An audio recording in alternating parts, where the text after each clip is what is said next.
शिव शिव शिव शिव शिव शिव शिव शिव शिव शिव शिव. ஜோதிடர்கள் அனைவருக்கும் வணக்கம். இப்ப 6ஆம் அதிபதி 12 லக்கணங்களில் இருந்தால் என்ன பலன்கிறத உங்களுக்கு கொண்டாந்துருக்கேன். வரும் நோட்டீஸ் கொடுத்துருக்கிறேன், பார்த்துக்குங்க. நான் ஒரு முறை கொஞ்சம் சீக்கிரமா ஸ்பீடா பேசிடுறேன்.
சரி, எல்லாத்துக்கும் கைக்கு வந்துருச்சிங்களா? இப்ப கேட்டுங்க பொறுமையா. லக்கணத்துக்கு தீயவர்கள் இருள் வீடுன்னு சொல்லி கொண்டிருக்காங்க. ஒளி சரியாக விழுகிறது, அதனால 6ஆம் வீடு மறைவுஸ்தானம்னு சொல்லி இருக்கிறாங்க. இதுல 6, 8, 12 மறைவுஸ்தானம். நான் இப்ப 6ஆம் பத்தி உங்களுக்கு 6ஆம் வீட்டின் இலாக்காக்கள் என்னென்ன கொடுத்திருக்காங்கன்னா, ஏமாற்றம், திருட்டு, கடன், நோய், போட்டி, எதிரி, அடிமையாதல் ஆகியவை இந்த 6ஆம் இடத்துக்கு உண்டான பொறுப்புகள். 1வது 6ஆம் அதிபதி லக்கணத்தில் நின்றா என்ன பலன்? தைரிய குறைவு, வீண் செலவு, கடன், நோய், வழக்கு, எதிரி, வில்லங்கம், ஏமாற்றம், உடல் அசதி, அரசு தண்டனை, இவற்றால் தன நாசமும் அகௌரவமும் ஏற்படும். தானே தனக்கு சத்துரு ஆகி தவறான யுக்திகளை திட்டமிட்டு செய்ய வைத்து மனக்கவலையை ஏற்படுத்துவான். 6ஆம் அதிபதி 2 லக்கணத்தில் இருந்தா. அடுத்து 6ஆம் அதிபதி 2 நிக்கா வாக்கு விரோதம், வீண் பேச்சு, குடும்ப கடன், கண் மங்கள், தன நாசம், தொழில் முடக்கம் இதெல்லாம் ஏற்படும். இது 6ஆம் அதிபதி 3 நின்றால் 3 ஆதிபத்தியங்கள் கெட்டு சகோதர பீடை, தைரிய வீரிய குறைவு, புத்திர பீடை, அகால போஜனம், ஆபரண நாசம், குடும்ப பகை இவைகளால் கஷ்ட நஷ்டம் ஏற்படும். அடுத்து 6ஆம் அதிபதி 4 நின்றால் என்ன பலன்? சுகம், வீடு, வாகனம், கல்வி, தாய், வியாபாரம், விவசாயம் முதலியவற்றில் கடன் பகை ஏற்படும்.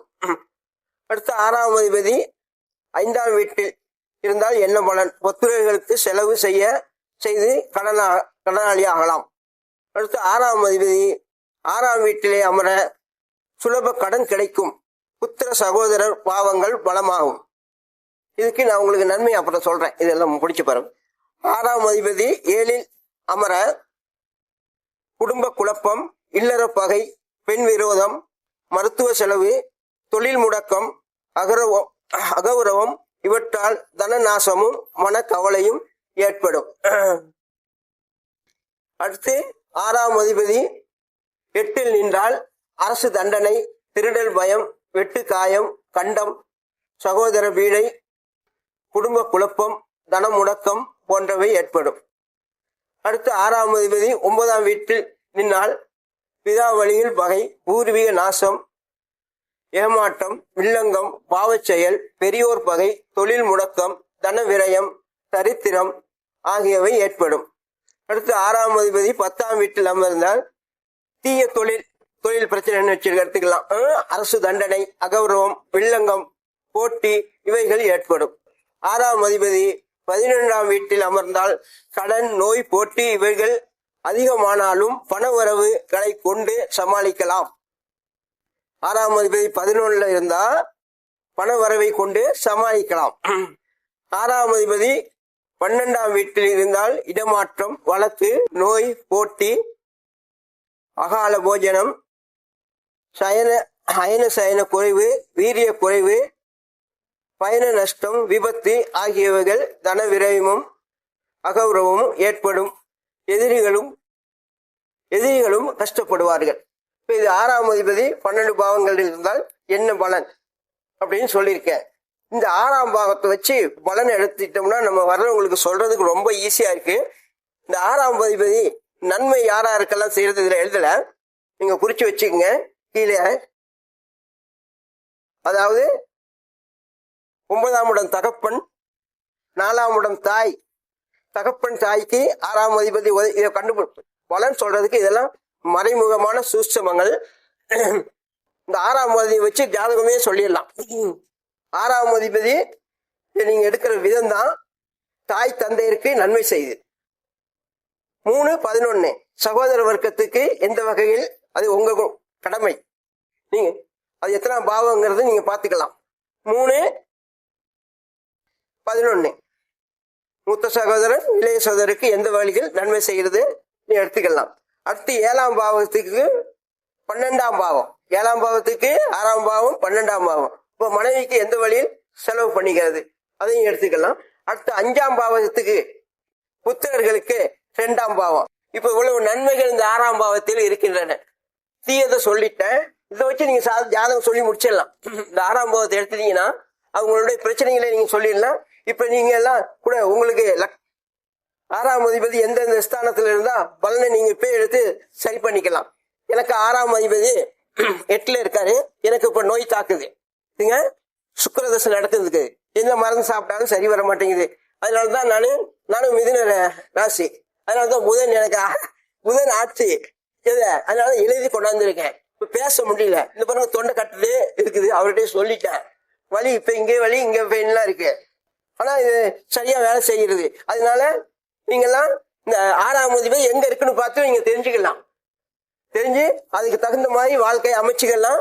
வர்றவங்களுக்கு பலன் சொல்றதுக்கு ரொம்ப ரொம்ப ஈஸி இந்த மெத்தடு. நன்மை இருக்குது, அதாவது எந்த வகையில நன்மை. அப்ப 4ஆம் பாவத்துக்கும் 9ஆம் தாய்க்கு தகப்பனுக்கு எந்த வகையில இப்ப கேக்குறாங்க இல்லையா, ஜாதகத்தை அப்பனை பாப்பானா தாயை பார்ப்பாங்களா, அதுக்கு இந்த 6ஆம் பாவத்தை எடுத்து நீங்க பலன் சொல்லலாம். அடுத்து 3-11 இந்த 6ஆம் பாவம், ஏன்னா இவங்களுக்கெல்லாம் இந்த 6ஆம் பாவம் நன்மையே செய்கிறது. அடுத்தது குழந்தைங்களுக்கு 5ஆம் பாவத்துக்கு இது பாவக முறைகள், இந்த மாதிரி 12 பாவத்துக்கு இருக்குது. சக்தி குடி வாங்க, சக்தி குடி வாங்க.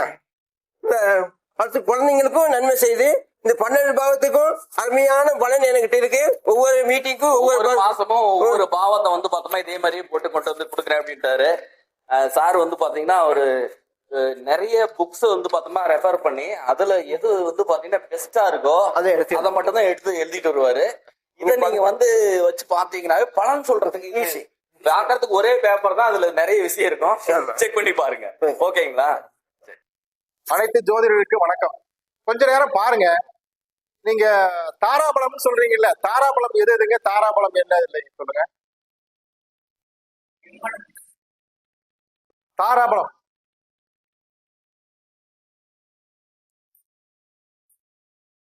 நீங்க பேசுனீங்கன்னா தான் உங்களுக்கு பலன் கிடைக்கும், நீங்க பேசுறீங்கன்னா உங்களுக்கு பலன் கிடைக்காது. சொல்லுங்க, எல்லாரும் ஜோசியரா தான் இருக்கீங்க, தாராபலம் எப்படி சொல்றீங்க? எதுங்க? சரி நீங்களும் விட்டுருங்க, மீதி இருக்கவங்க சொல்லுங்க தாராபலம்.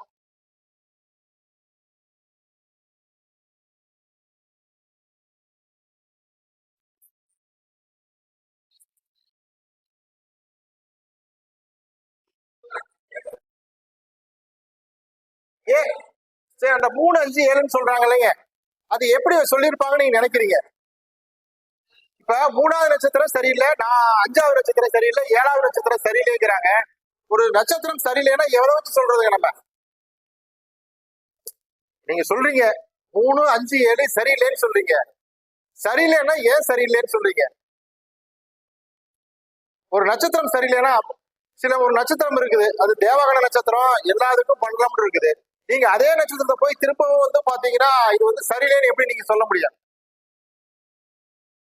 சொல்லுங்க.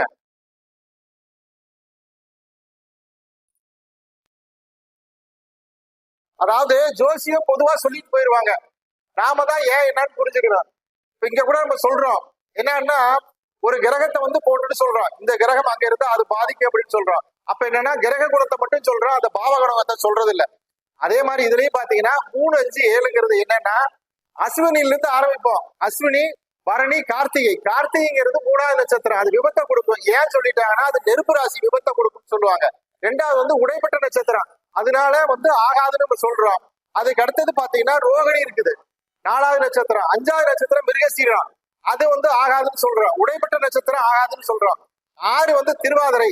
7 பாத்தீங்கன்னா புனர்பூசம், அது உடைப்பட்ட நட்சத்திரம்னு சொல்றோம். அந்த காலபுருஷனுக்கு 3, 5, 7வது நட்சத்திரம் ஆகாதுன்னு சொல்லதை வச்சு நாம எல்லாமே மாத்தி மாத்தி சொல்லி எல்லா நட்சத்திரத்தை, அதாவது நல்ல நட்சத்திரத்தை தப்பாவும், தப்பான நட்சத்திரத்தை நல்ல நட்சத்திரமா சொல்லிட்டு இருக்கோம். நீங்க கொஞ்சம் சீர்தூக்கி பாங்க, ஏன்னா சொல்லும் போது ஒன்னதான் சொல்லுவாங்க, நீங்க தான் எல்லா கோணத்திலையும் கரெக்டா பார்த்து பண்ணாதான் சரியா வரும். இப்ப நாம என்ன பண்றோம், நம்ம நட்சத்திரம் நாம ஏதோ ஒரு நட்சத்திரத்தை பொறுத்து அதுக்கு 3, 5, 7வது நட்சத்திரம் ஆகாதுன்னு சொல்றோம். ஆகாதுன்னா எப்படின்னா அந்த நட்சத்திரம் சரியில்லைன்னா, அது உடைப்பட்ட நட்சத்திரமா இருக்கலாம், எப்படியோ நட்சத்திரம் இருந்தா தான் சரியில்லைன்னு சொல்றோம். பொதுவா நல்ல நிகழ்ச்சிக்கு என்ன சொல்றோம், உடைப்பட்ட நட்சத்திரம் ஆகாது அப்படிதான் சொல்றோம். அப்படிங்கும்போது நமக்கு பாத்தீங்கன்னா அப்படி கொஞ்சம் மாறி எடுத்தாதான் பலன் சரியும். ஏன்னா புக்குங்கிறது நிறைய புக்கு இருக்குது ஜோதிடத்துல, ஒவ்வொருத்தரும் ஒவ்வொன்றா சொல்லிட்டு இருக்காங்க. ஒரு புக்கு சொல்றது பாத்தீங்கன்னா 1 லட்சம் புக்கு ஆக்குறாங்க. 27 நட்சத்திரத்துக்கு பலன் ஒரே புக்ல வருது. அவங்க என்ன பண்றாங்கன்னா அஸ்வினி நட்சத்திரம் 1வது பாதத்துக்கு ஒரு புக்கு போடுறாங்க. புக்கை போட்டு உங்களுக்கு போகாத ரூட்டு கொண்டு போவாங்க. அதுக்காக என்னன்னா நீங்க தான் தெளிவா ஜோசியம் கைக்குள்ள இருக்க மாதிரி கொண்டுட்டு வந்தாதான் நீங்க சொல்ல முடியும். அது 1 லட்சம் புக்கா இருந்ததுன்னா நீங்க கடைசி வரைக்கும் பார்த்துக்கிட்டு தான் இருக்க முடியும், சொல்லவே முடியாது. அதுக்காக பலனை எப்பவுமே நெருக்கி நமக்கு தெரிஞ்சிற மாதிரி கொண்டாந்துக்கணும் எப்பவுமே. அதான் ஏன்னா இருக்கிறதே 12 கட்டம் தான். அந்த 12 கட்டத்துக்குள்ள எவ்வளவு சீக்கிரமா கொண்டாடுறீங்களோ அதுதான் நல்லா இருக்கு, ஒன்றும் பிரச்சனை கிடையாது. அதே மாதிரி ஒரு இடத்துல ஒண்ணு கெட்டு போச்சுன்னா அதுக்கு ஆப்போசிட்டா ஒன்று அது நல்லா இருக்கான்னு பாருங்க. ஒன்னும் பாவம் கெட்டு போச்சுன்னா கிரகம் நல்லா இருந்ததுன்னா நல்லா இருக்கும். இப்ப ஒண்ணும் இல்ல, 3ஆம் பாவம் உங்களுக்கு கெட்டு போச்சு, 3 வீரியக்காரகன் யாரு சொல்றோம், செவ்வாய். செவ்வாய் நல்லா இருந்தா நல்லா இருக்கும்னு சொல்லலாம், ஒன்றும் பிரச்சனை கிடையாது. நீங்க பாவம் கெட்டு போச்சுன்னா மொத்தமும் கெட்டு போச்சுன்னு சொல்லக்கூடாது. அதே மாதிரி உங்களுக்கு பாத்தீங்கன்னா உங்களுக்கு 4 9 கெட்டு போச்சுன்னா மொத்தமே தாய் தந்தை இறந்து போயிருவாங்க, செத்து போயிருவாங்க அப்படின்லாம் சொல்லக்கூடாது. சூரியனை பாருங்க, சந்திரனை பாருங்க, அவங்க நல்லா இருந்தா ஓரளவுக்கு பலத்தை சொல்லலாம், ஒன்றும் பிரச்சனை கிடையாது. உங்களுக்கு இது 2மே கெட்டு போனா மட்டும்தான் நீங்க ஓரளவுக்கு பலம் கொஞ்சம் ஏதோ பாதிப்பு ஏற்படும். அது அந்த காலகட்டத்துலதான் பாதிப்பு ஏற்படும். எனக்கு நினைச்ச இடத்துல உடனே பிறந்த உடனே அவங்க தாய் தப்ப இறக்க மாட்டாங்க, பிறந்த உடனே உங்களுக்கு தொழில் நஷ்டம் ஆகாது, பிறந்த உடனே அவங்க குழந்தைய இறக்க மாட்டாங்க. ஏன்னா கல்யாணம் பண்ணி மனைவிக்கு வந்த பிறகுதான் குழந்தை அப்பதான் இறக்க போறாங்க. அதுதான் காலகட்டத்தை நிர்ணயம் பண்ணிக்கிங்க. அதுக்காக பாத்தீங்கன்னா ஜோசியத்தை வளர்க்காம சட்டுக்கு சுருக்கி கொண்டாடுற மாதிரி பாருங்க. நன்றி, வணக்கம். அடுத்த பாருங்க.